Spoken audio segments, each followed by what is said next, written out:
আসসালামু আলাইকুম। আমার চ্যানেলে আপনাদেরকে সবাইকে স্বাগতম। আজকে আমি আলোচনা করব শাইখ মুজাফফর বিন মহসিনের কিছু বিভ্রান্তিকর উক্তি নিয়ে। তার আগে চলুন আমরা তার সম্পূর্ণ ভিডিওটি দেখি। আজকে কই হিজবুল্লাহ? আপনার দুলাভাই হিজবুল্লাহ কই? আপনার দুলাভাই তালেবান কই? এতগুলো লোককে যে মেরে ফেলছে, আপনি দেশ থেকে চিৎকার করছেন। আমার প্রশ্ন উত্তর দেন দেখি। এই হামাসের বন্ধু হলো, 1 নম্বর বন্ধু হলো ইরান, 2 নম্বর বন্ধু হলো হিজবুল্লাহ, 3 নম্বর হলো হুতি, ইয়ামানের হুতিরা, 4 নম্বর হলো বাশার আসাদ, 5 নম্বর হলো তালেবান। এরা কই? সৌদি আরব সহযোগিতা করবে দেখে। সৌদি আরব কেন সহযোগিতা করবে? আমাকে ও জবাবটা দেন। হামাসের সাথে সৌদি আরবের কোনো সম্পর্ক আছে কি? কেন সৌদি আরব সহযোগিতা করবে? কুয়েত কেন সহযোগিতা করবে? আরে সৌদি আরব সহযোগিতা করেছে সিরিয়ায়, সৌদি আরব সহযোগিতা করছে ইয়ামানে। তুমি তোমার বন্ধুত্ব পাতাইছো হিজবুল্লাহর সাথে, যেটা মক্কা মদিনা দুশমন। তুমি বন্ধুত্ব পাতাইছো সিরিয়ার বাশারের সাথে, যেটা মুসলমানদের শত্রু। তুমি বন্ধুত্ব পাকাইছো ইরানের সাথে, যেটা মুসলিমদের শত্রু। তুমি বন্ধুত্ব পাকাইছো হুতির সাথে। তোমাকে সহযোগিতা করবে কেন? হামাস কারা? প্রশ্ন করে গেলাম, উত্তর খুঁজে বের করবেন। হামাস কারা? কোথায় থেকে আসলে এরা? ওই যে গত দিনে মিছিল করেনি হামাসের বিরুদ্ধে? ফিলিস্তিনে মিছিল হয়নি? গাজাতে মিছিল হয়নি? কি বললো? হামাস বেরিয়ে যাও। আপনাকে বলতে পারো বেরিয়ে যেতে? বাংলাদেশের কোন দল আপনাকে বলতে পারো তুমি বেরিয়ে যাও? আপনি বাংলাদেশি না? গাজার লোক কেন বললো হামাস বেরিয়ে যাও? উত্তর খুঁজবেন। এর কোথাকার? এরা কারা?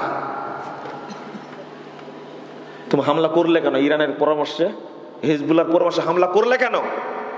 এদেরকে চিনেন না আপনি?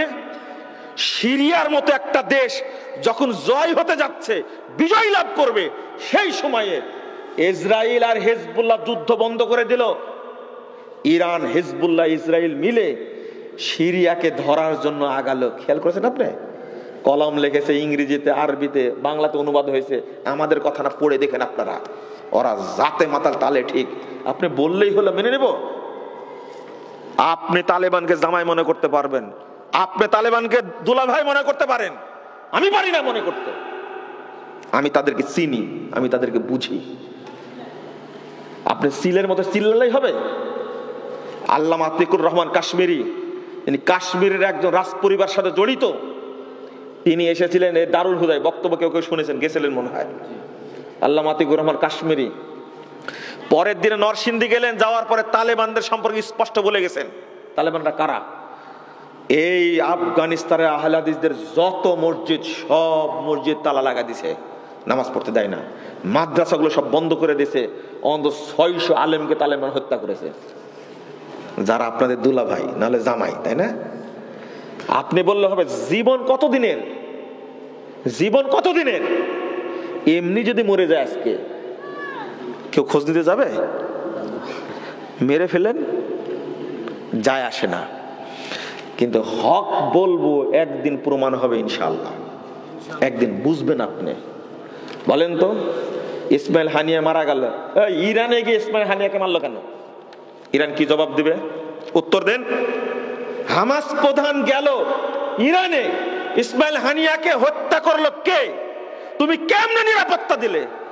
আমেরিকাকে বলো, ট্রাম্প যদি আক্রমণ করে জবাব দেওয়া হবে। ছিড়িও তুমি ওরা।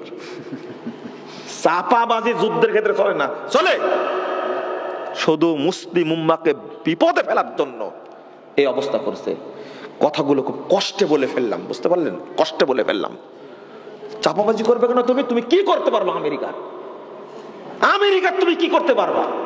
ইউরোপ আমেরিকা মিলে রাশিয়ার কিছু করতে পেরেছে? কুষ্টি সব এক হয়েছে রাশিয়ার বিরুদ্ধে, কি করতে পেরেছে?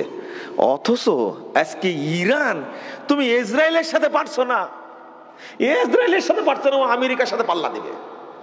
চাপাবাজের একটা সীমা আসে। ইসমাইল হানিয়া গেল তোমার দেশে, হামাস প্রধান, তাকে হত্যা করলো কি করে তোমার দেশে? ইরানে জবাব দিতে পারবে? জবাব দিতে পারবে না। আমার কথাগুলো কেউ বুঝবে না, বুঝলে 10 বছর পরে وقل جاء الحق وزهق الباطل إن الباطل كان زهوقا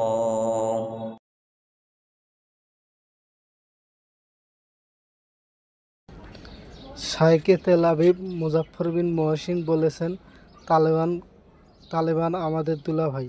এখন আমার প্রশ্ন হলো, ইহুদিরা ওনাদের কি দুলাভাই?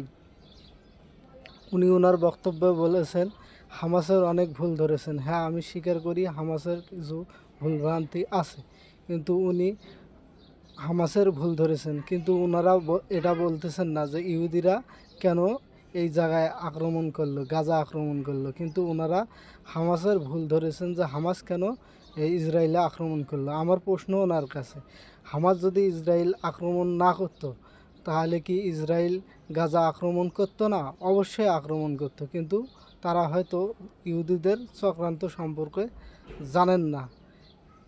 ইহুদিদের টার্গেট মিশর, সিরিয়া, জর্ডানের অনেকগুলো এলাকা দখল করা এবং তাদের সাম্রাজ্য, নতুন ওয়ার্ল্ড গঠন করা।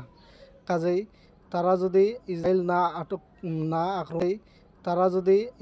না আক্রমণ করত, তাহলেও ইসরায়েল গাজা আক্রমণ করত। তিনি বলেছেন তালেবানরা আমাদের নাকি দুলাভাই। তা আমার প্রশ্ন, ইহুদিরা কি তাদের দুলাভাই?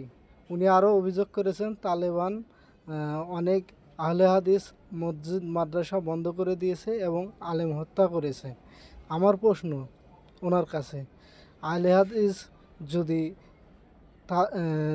আমেরিকার সহযোগিতা করে, আহলে হাদিস যদি আমেরিকার সহযোগিতা করে, তাহলে তারা কি করতে পারে? আমেরিকার বিরুদ্ধে তারা 20 বছর লড়াই করেছে। এই লড়াইকালীন সময়ে যদি কোনো আহলে হাদিস আমেরিকাকে সাহায্য করে, তাহলে তো তাদের বিরুদ্ধে তালেবানরা ব্যবস্থা নেবেই। এটা তো দোষের কিছু নয়। হ্যাঁ, হামাসের একটি ভুল আছে, সেটা হলো তারা অতিরিক্ত ইরান নির্ভরশীল। ইরানের কথায় হামাসের ইসরায়েল আক্রমণ ঠিক হয়নি। এটা সঠিক যে ইরানের ভরসায় তারা আক্রমণ করেছে। কিন্তু হ্যাঁ, এখন যখন আক্রমণ করেছে মুসলিম এবং ইহুদিদের মধ্যে যুদ্ধ, তখন তো তালেবানকে একটি পক্ষ বেছে নিতেই হবে, সেটা অবশ্যই মুসলিম। এক্ষেত্রে হামাসকে তালেবান সমর্থন করছে। আর তালেবানদের সাথে ইহুদিদের তেমন কোনো সীমান্ত নেই যেটা দিয়ে তারা আক্রমণ করবে। এবং ইসরায়েলের চারপাশে থাকা যে আরব রাষ্ট্রগুলো, এরাই তো মূলত দালাল। উনি বলেছেন যে সিরিয়ার বর্তমান সরকারের যারা আছে তাদেরকে সৌদি সহযোগিতা করেছেন। হ্যাঁ, করেছেন, এটা সত্য। কেন করেছেন? কারণ আমেরিকাও চায়নি বাশার আল আসাদ ক্ষমতায় থাকুক। কাজেই আমেরিকা যেহেতু চায়নি, আমেরিকার কাছে গ্রিন সিগন্যাল নিয়েই সৌদি সাহায্য করেছে। আমেরিকার সিদ্ধান্তে যাওয়ার মতো ক্ষমতা সৌদি আরবের নেই, এটাই সত্য এবং বাস্তব। সৌদি আরবও অনেক ওই যুদ্ধে অনেক কিছু করতে পারেন, বা এই ইহুদির বিপক্ষে গিয়ে হামাসকে সহযোগিতা করবে এমন কোনো ক্ষমতাও সৌদি আরবের নেই। কাজেই এসব বিভ্রান্তকর উদ্ভট মন্তব্য আসলে কতটুকু উপকার হচ্ছে জানি না। এই আহলে হাদিস ব্যক্তি এরাই গত 14 বছর আমরা দেখেছি কিভাবে গত সরকারকে সহযোগিতা করেছে, বিভিন্নভাবে সুযোগ সুবিধা নিয়েছে, সরকারের খাস দালালি করেছে, এবং যারা গত সরকারের বিরুদ্ধে গিয়েছিল তারাই খারেজি ফতোয়া দিয়েছে। এরা সেই দল যারা কাফেরদের মুশরিকদের কিছু বলতে পারে না, কিন্তু মুসলমানের পান থেকে চুন খসলেই তাদের বিরুদ্ধে বিভিন্ন ধরনের ফতোয়া জারি করে।